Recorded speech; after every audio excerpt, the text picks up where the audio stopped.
Démarrons l'actualité internationale au Mali. Cette personne inculpée pour atteinte à la sûreté intérieure de l'État, le gouvernement de transition malien assure avoir déjoué une tentative de coup d'État dans la nuit du 11 au 12 mai, menée par un groupuscule d'officiers et de sous-officiers antiprogressistes maliens, soutenus par un État occidental. On en sait à présent davantage sur les suspects. Le plus gradé d'entre eux est le colonel Amadou Keïta, rapporteur de la commission de défense du Conseil national de transition. Il est considéré comme un proche du colonel Malik Diaw, président du CNT et membre de la junte qui a porté au pouvoir l'actuel président malien, le colonel Assimi Goïta. Les autres accusés sont lieutenants, sous-lieutenants, sergents, chefs et adjudants de l'infanterie, de la sécurité militaire ou encore de la cavalerie. Au Burkina Faso, les secours ont retrouvé une chambre de refuge vide dans la mine de Perkoa.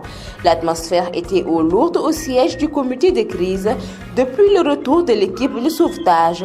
Les femmes qui avaient organisé plusieurs séances de prière avaient les larmes aux yeux avant même la déclaration gouvernementale. Malgré nos incantations, nos prières, nous avons trouvé une chambre de refuge vide de tout être humain, a répété plusieurs fois le ministre des Mines, Jean-Alphonse Sommet, a précisé que c'est une information cruelle qu'il avait le regret de porter à la connaissance des familles et des populations. La Finlande et la Suède ont soumis leur demande d'adhésion à l'OTAN. Des consultations sont en cours entre les alliés pour lever l'opposition de la Turquie et l'intégration des deux pays nordiques dans l'alliance. La Finlande et la Suède ont formellement transmis ce mercredi 18 mai leur demande d'adhésion à l'OTAN. La ratification de cette demande d'adhésion par les parlements des pays membres de l'alliance devrait prendre jusqu'à 1 an, selon les diplomates.